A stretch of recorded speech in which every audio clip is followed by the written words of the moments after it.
Assalamualaikum warahmatullahi wabarakatuh. Selamat siang Pak Afid dan Mbak Ila. Sebelumnya perkenalkan, saya Farah Sabita Fatiano Devi dengan NIM 141230-221 dari kelas EMO Strategi Internasional akan mempresentasikan dua kasus yang sudah saya analisis. Yang pertama ini ada Telkondo versus Hypertalk. Nah, pertama-tama kita akan membahas sebuah tantangan besar yang dihadapi Telkondo, perusahaan pelopor di industri telekomunikasi Indonesia. Nah, Telkondo yang selama ini kita kenal sebagai pemimpin pasar, kini menghadapi gempuran dari pendatang baru yang sangat agresif, yaitu Hypertalk, sebuah startup dari Korea Selatan. Kita akan melihat bagaimana Telkondo ini bisa mempertahankan dominasinya di era digital yang semakin kompetitif. Nah, permasalahan utamanya itu cukup jelas. Hypertalk ini masuk ke pasar Indonesia dengan strategi yang sangat berani. Mereka menawarkan harga yang jauh lebih murah dan juga fitur-fitur digital yang sesuai dengan gaya hidup modern. Akibatnya, Telkondo ini mulai merasakan dampaknya dengan penurunan pangsa pasar yang signifikan dan berbagai bulan terakhir. Ini bukan lagi ancaman, tetapi sudah menjadi kenyataan yang harus mereka hadapi. Oke, selanjutnya mari kita lihat data-datanya agar lebih jelas. Nah, di sini Telkondo saat ini memiliki ARPU atau pendapatan rata-rata per pengguna itu sebesar 35.000 per bulan, bandingkan dengan Hypertalk yang hanya punya 18.000 per bulan. Nah, angka ini tuh hampir setengahnya. Menariknya lagi, Hypertalk ini mendapatkan dukungan dana tambahan dari investor mereka itu sebesar 9.000 per bulan per pengguna, yang artinya mereka punya bakar uang untuk menopang harga murah ini. Akibatnya pangsa pasar Telkondo itu menurun 5% hanya dalam 6 bulan terakhir. Untungnya Telkondo itu punya cadangan kas yang cukup besar, yaitu sebesar 4 triliun yang bisa menjadi modal penting untuk melawan. Nah, jadi apa sebenarnya yang membuat Hypertalk ini begitu berbahaya? Nah, yang pertama itu tentu saja harga mereka yang sangat kompetitif. Dengan ARPU yang begitu rendah, mereka itu berhasil menarik banyak pelanggan yang mencari layanan murah. Terus kedua itu dukungan finansial yang kuat dari investor. Ini memungkinkan mereka harus menawarkan harga murah bahkan jika belum untung. Lalu mereka itu juga punya nafas panjang, dan yang ketiga itu mereka ini tidak hanya jual murah tetapi juga menawarkan fitur digital lifestyle yang menarik. Ini menunjukkan bahwa Hypertalk ini memahami keinginan konsumen muda yang melek digital, yang tidak hanya mencari koneksi tetapi juga layanan pendukung gaya hidup mereka. Nah, jadi Telkondo ini berada di posisi yang cukup sulit, tetapi juga memiliki kekuatan yang besar. Nah, tantangannya sendiri itu adalah penurunan pangsa pasar yang nyata, ARPU yang lebih tinggi sehingga terlihat mahal, dan sebagai perusahaan besar kadang ada kecenderungan untuk lambat beradaptasi. Namun, kekuatan Telkondo ini tidak bisa diremehkan. Mereka itu punya cadangan kas sebesar 4 triliun yang sangat besar, basis pelanggan dan brand yang sudah kuat dan terpercaya puluhan tahun, serta infrastruktur jaringan yang luas dan matang. Ini adalah modal penting. Lalu, untuk memahami strategi yang tepat, kita itu perlu melihat teori first mover dan late mover. Nah, Telkondo adalah first mover atau pelopor. Keunggulan mereka adalah brand yang dikenal, skala ekonomi besar, pengalaman pasar, dan loyalitas pelanggan yang sudah terbentuk. Tapi first mover juga punya kelemahan, yaitu biaya inovasi yang tinggi dan terkadang kurang lincah. Sebaliknya, Hypertalk adalah late mover. Keunggulan mereka adalah bisa belajar dari kesalahan dari first mover atau free rider effect, atau memanfaatkan edukasi pasar yang sudah mereka lakukan, dan mereka bisa masuk dengan inovasi yang lebih baik atau lebih murah. Namun mereka kesulitan membangun brand dan menarik pelanggan yang sudah loyal dengan first mover tadi. Nah, maka dari itu, Telkondo itu harus merespon dengan cerdas, memanfaatkan posisi mereka sebagai first mover. Pertama, mereka harus memperkuat brand dan loyalitas pelanggan. Tegaskan kembali kenapa Telkondo adalah pilihan terbaik dan tingkatkan program loyalitas agar pelanggan makin betah. Kedua, manfaatkan skala ekonomi mereka untuk mencari efisiensi biaya. Ketiga, inovasi dan diferensiasi harus agresif. Mereka harus bisa menandingi fitur digital lifestyle, Hypertalk bahkan lebih baik lagi. Keempat, strategi harga harus responsif tapi hati-hati. Tidak harus ikut murah, tapi tawarkan nilai lebih yang sepadan dengan harganya. Dan terakhir, gunakan cadangan kas 4 triliun itu untuk investasi di infrastruktur, akuisisi teknologi baru, atau kampanye pemasaran besar-besaran. Nah, di sini mereka memiliki dua skenario utama untuk reaksi kompetitif. Skenario yang pertama adalah agresif, mengandalkan inovasi dan ekosistem digital. Di sini Telkondo akan memposisikan diri sebagai penyedia layanan premium yang terdepan dalam teknologi, dan mereka akan berinvestasi besar di R&D dan pengembangan ekosistem digital yang komprehensif seperti layanan streaming eksklusif, solusi smart home, atau cloud gaming yang tidak perlu dituduh oleh Hypertalk hanya dengan harga murah. Nah, di situ mereka bisa fokus pada nilai, bukan harga. Nah, peluang dari skenario ini sangatlah besar. Mereka bisa menciptakan pembeda kuat dengan Hypertalk, membangun loyalitas pelanggan berbasis ekosistem yang sulit dilepaskan, dan berpotensi meningkatkan ARPU jangka panjang dari pelanggan yang mau membayar lebih untuk kualitas.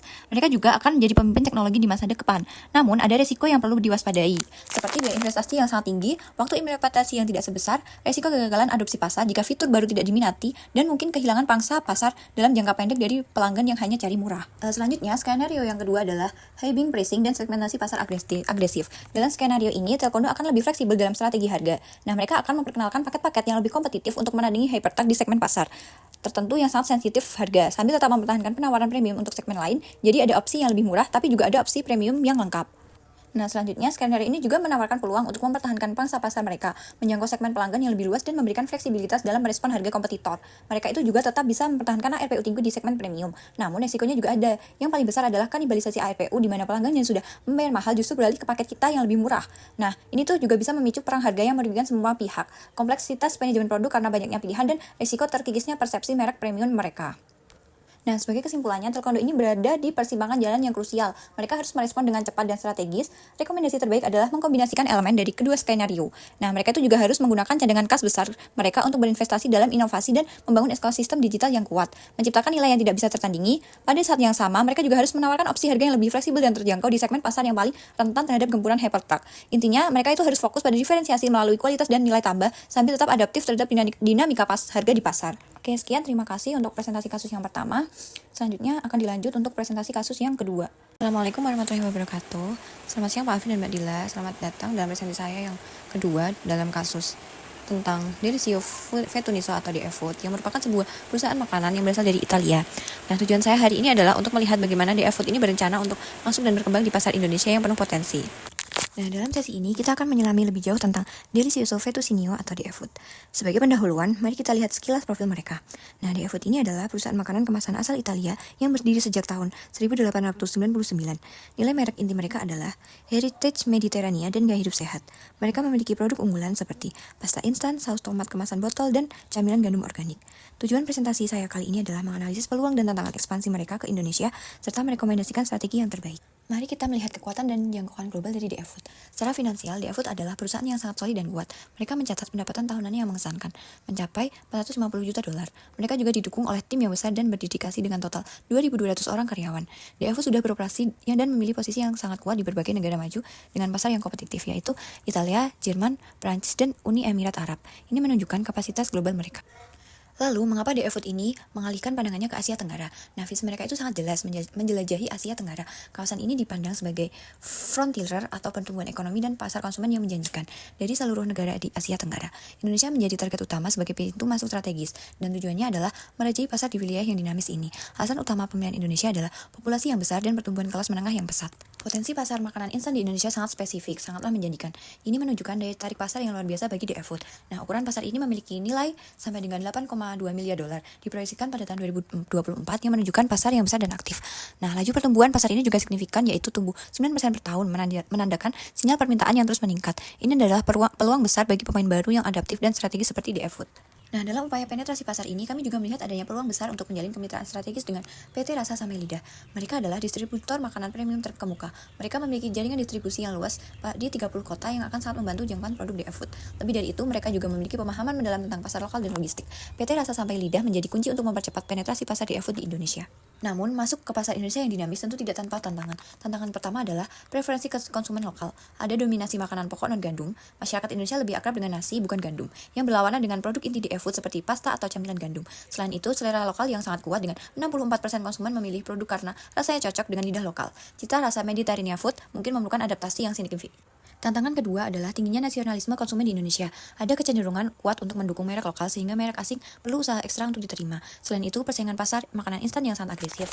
Ada 3 merek besar lokal yang mendominasi pasar dan merek dari Korea juga telah lebih dulu masuk dan kuat. Ditambah lagi, kesadaran merek DF Food di Indonesia masih sangat rendah, hanya kurang dari 2% berdasarkan survei awal, sehingga membutuhkan investasi pemasaran yang masif. Tantangan yang ketiga berkaitan dengan regulasi dan biaya. Ada regulasi bahan baku impor yang ketat yang dapat mempengaruhi rantai pasok dan biaya selanjutnya. Kewajiban sertifikasi halal adalah prasyarat mutlak karena 82% konsumen muslim melihat label halal dan ini memerlukan proses khusus. Terakhir, biaya masuk produk adalah 15% dari harga jual yang berpotensi menaikkan harga jual akhir dan mengurangi daya saing.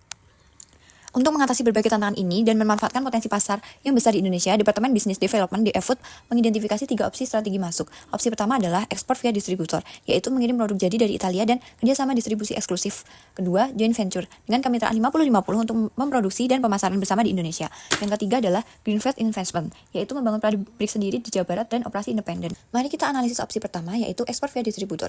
Keuntungannya adalah risiko keuangan rendah dan akses pasar cepat dengan memanfaatkan keahlian lokal distributor. Namun kelemahannya cukup signifikan. Kontrol terbatas dan atas harga dan pemasaran. Biaya masuk 15% akan memukul harga dan akan sulit melakukan adaptasi produk, rasa, dan halal. Selain itu, terdapat ketergantungan tinggi pada mitra.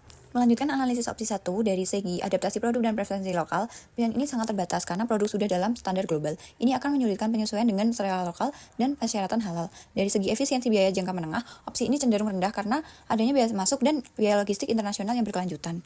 Sekarang mari kita bedah opsi 2, Greenfield Investment. Keuntungannya adalah kontrol penuh atas operasi, potensi keuntungan lebih tinggi, dan fleksibilitas penuh untuk adaptasi. Namun kelemahannya sangat signifikan.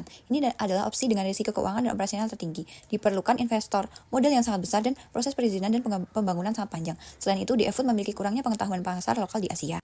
Lanjutkan analisis opsi 2, Greenfield Investment. Dari segi adaptasi produk dan preferensi lokal, opsi ini menawarkan potensi optimal karena DF Food memiliki kendali penuh untuk penyesuaian formulasi. Namun dari segi efisiensi biaya jangka menengah, potensinya bisa tinggi jika skala tercapai, tetapi akan membutuhkan waktu lama untuk break-even point karena investasi awal yang pasif. Nah, setelah menganalisis semua opsi, kami merekomendasikan joint venture 50-50 dengan PT Rasa Sampai Lidah sebagai strategi masuk pasar yang sangat strategis dan optimal. Ini adalah rekomendasi utama kami karena joint venture itu memberikan keseimbangan antara peluang dan risiko, yaitu dengan memproduksi dan memasarkan bersama di Indonesia. Keunggulan joint venture yang pertama adalah mitigasi risiko dan pengetahuan lokal. Kami bisa berbagi beban investasi dan risiko operasional dengan PT Rasa Sampai Lidah. Yang paling krusial, kami mendapatkan akses pengetahuan lokal yang mendalam.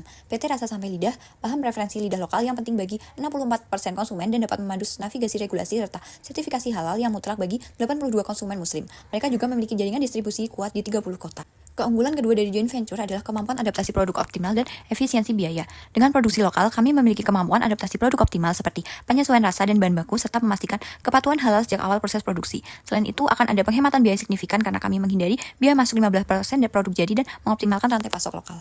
Keunggulan ketiga dari joint venture adalah peningkatan penerimaan pasar. Produk yang dibuat di Indonesia bersama mitra lokal akan lebih mudah diterima oleh konsumen, sehingga mengatasi sentimen nasionalisme konsumen yang tinggi. Selain itu, pemasaran menjadi lebih efektif melalui kolaborasi untuk meningkatkan brand awareness. Saat ini kurang dari 2% dan lebih cepat dan relevan. Menyasar segmen pasar yang tepat dengan pesan yang pas. DF Food menghadapi tantangan besar dalam membangun kesadaran merek dan penerimaan budaya di Indonesia. Oleh karena itu, setelah memilih joint venture, kami akan menerapkan strategi globalization atau global brand local adaptation. Tujuan utama strategi ini adalah meningkatkan brand awareness secara drastis dan membangun penerimaan budaya konsumen lokal. Strategi ini akan berjalan selama 18 bulan pertama setelah peluncuran produk. Strategi globalization akan dibagi menjadi 2 tahap. Tahap 1 adalah membangun kesadaran awal yang akan berlangsung selama bulan 1 hingga bulan 9. Fokus utama pada tahap ini adalah perkenalan dan validasi produk adaptif. Kami akan memperkenalkan merek dan produk yang disesuaikan. Kunci sukses di tahap ini adalah adaptasi awal dan pengumpulan umpan balik konsumen secara terus-menerus. Pada tahap 1 ini, kami akan melakukan peluncuran produk adaptif dan bersertifikasi halal. Produk unggulan awal akan berupa pasta instan dan saus dengan modifikasi rasa. Kami mengembangkan varian bumbu khas Indonesia seperti rendang, soto, atau sambal matah. Dan yang terpenting, sertifikasi halal adalah mutlak. Kami akan memastikan tiap produk memiliki label halal MUI sejak diluncurkan.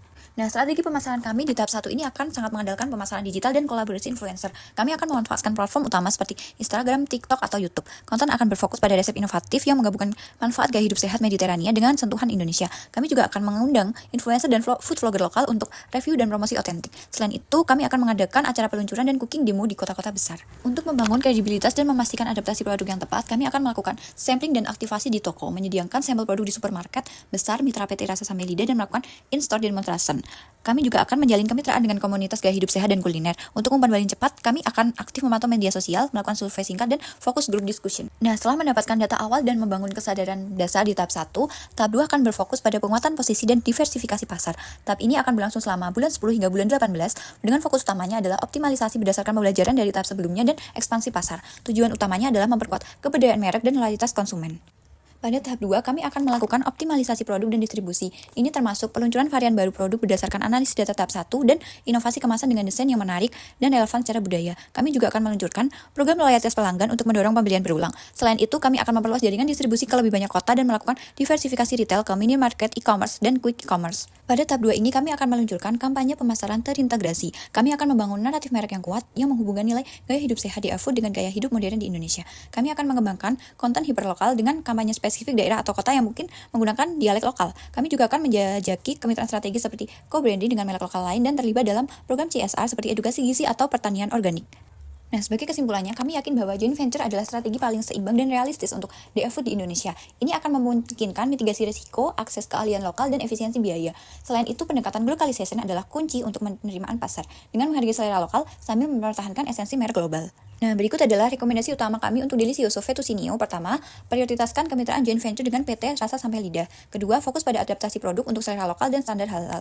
Ketiga, investasi dan pemasaran digital dengan kolaborasi influencer dan konten yang relevan. Dan keempat, itu memiliki komitmen terhadap sertifikasi halal sejak awal hingga akhir proses. Nah, untuk mewujudkan strategi ini ada beberapa langkah selanjutnya yang perlu segera dilakukan. Yang pertama itu melakukan due diligence menyeluruh terhadap PT Rasa Sampai Lidah untuk memastikan keselarasan penuh. Kedua itu membentuk tim proyek gabungan untuk merencanakan detail produk dan pemasaran, dan yang ketiga itu memulai proses awal pengurusan sertifikasi halal untuk produk-produk adaptif yang akan diluncurkan.